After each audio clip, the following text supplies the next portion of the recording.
Clear the Table is a card game from an original idea by Michele Mondinelli.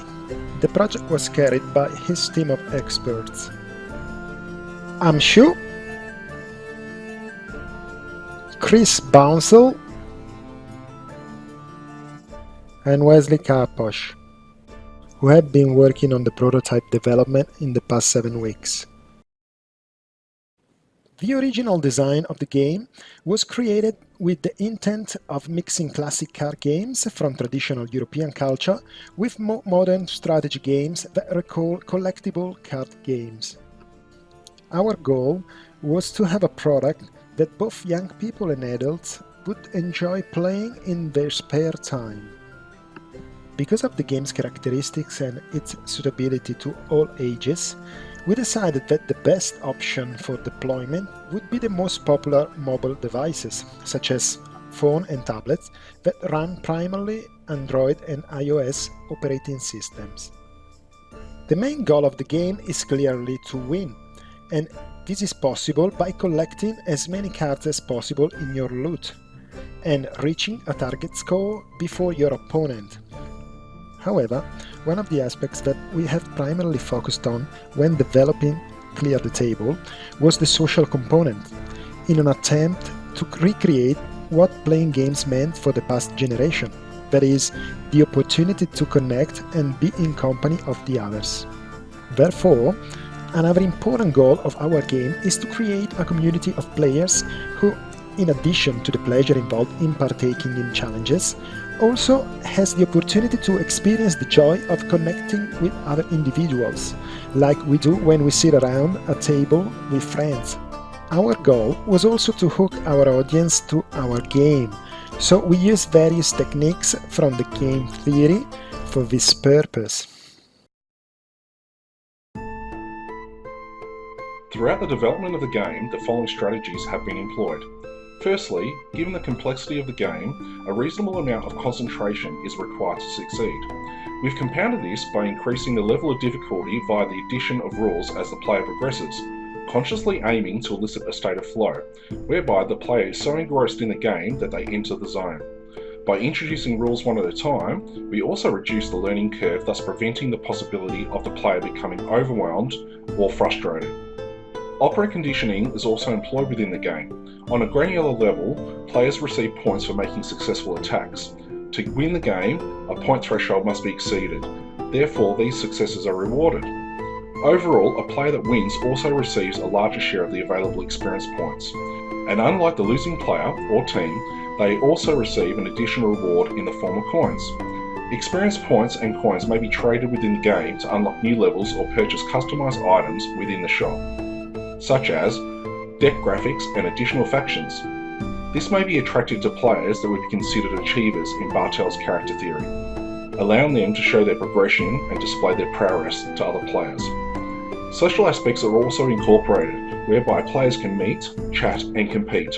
Social psychology is employed via the use of factions, which allows players to identify with a group. Factions also cater to those that enjoy role-playing. Factions can compete against each other to dominate the leaderboard, and by leveraging these social aspects, it is hoped that a sense of community is also fostered. Overall, our game utilises several strategies to help keep the player interested and engrossed, providing a rewarding experience to keep them coming back to clear the table. The game mechanics and rules have been tried out by all group members in sessions conducted on playcards.io, a game platform for cards, and have been implemented using the game engine Unity. Hello, I'm Amshu and I play the role of a gameplay and technical designer for this project. I will be briefly explaining the rules of the game and will also be showing a quick demonstration of the prototype I implemented using the Unity engine. To start things off, let's look at the rules of the game. Firstly, the main goal of the player is to rack up the most points than their opponent by clearing the table, getting direct hits, getting the most number of faction cards.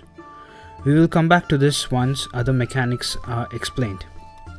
For this prototype, I implemented a simple menu system However, we plan to have more gameplay modes such as PvP multiplayer, adventure mode, which is a story mode which introduces new rules as you progress, and also a tutorial.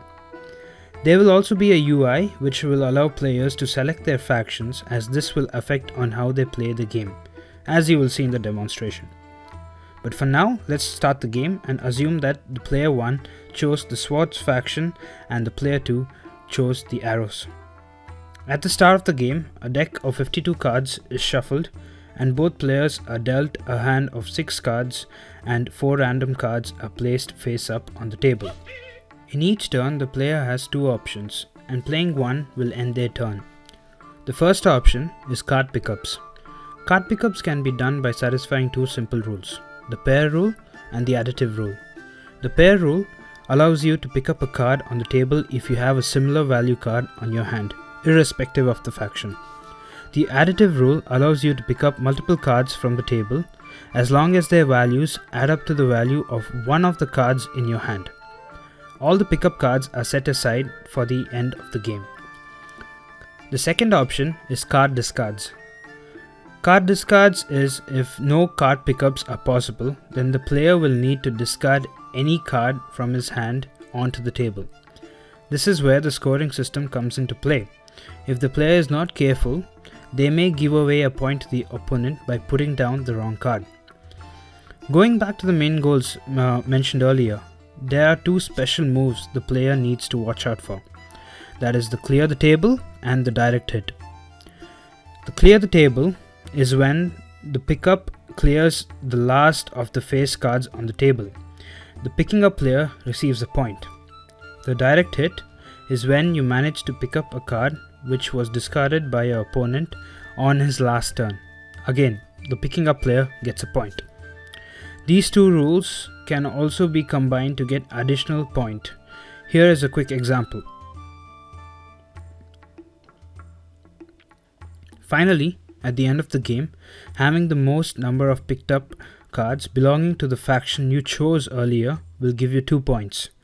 This provides a risk versus reward gameplay where the player will need to strategically put down their cards to get a higher combination of pickups while risking a direct hit. Keeping in mind what cards were used before also gives an edge to the player and adds a layer of memory challenge to the gameplay. This feature can also be enabled in the tutorials in the form of logs, and this is to assist new players in getting familiar with the game. Finally, we also plan on extending the current UI component to display more stats of the player's points, as shown in this game screenshot. As you saw in the previous section, we have created a basic executable prototype with a focused theme and an engaging user interface for the players.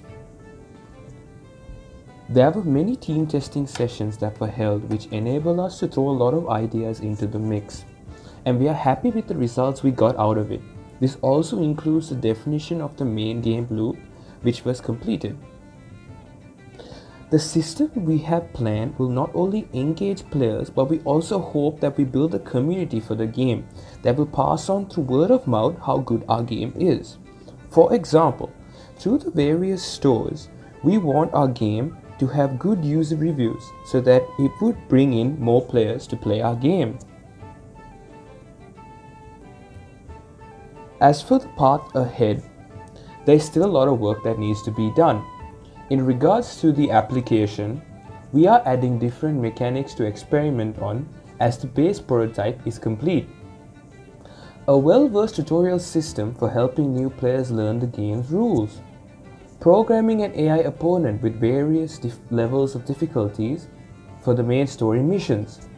Creating network components for multiplayer. Further polishing feedback systems from visual particle effects to audio feedback for the actions of the player. Implementing the planned store and the reward systems as mentioned earlier by Chris. In regards to the design, we are designing more unique rules for the story mode. Designing a 3 to 4 player team game mode. Deploying a build on Android and iOS devices for testing its functionalities and components, which includes testing the game on touch control devices. testing on the allocated target audience, designing different levels for the adventure mode with different environmental storytelling tales. Thank you for watching our presentation for our game. It is a wonderful pleasure to work with such a talented team, and we hope to bring Clear the Table out in its full potential soon. Stay tuned for release date in the upcoming months, but for now, play our prototype and leave us your feedback.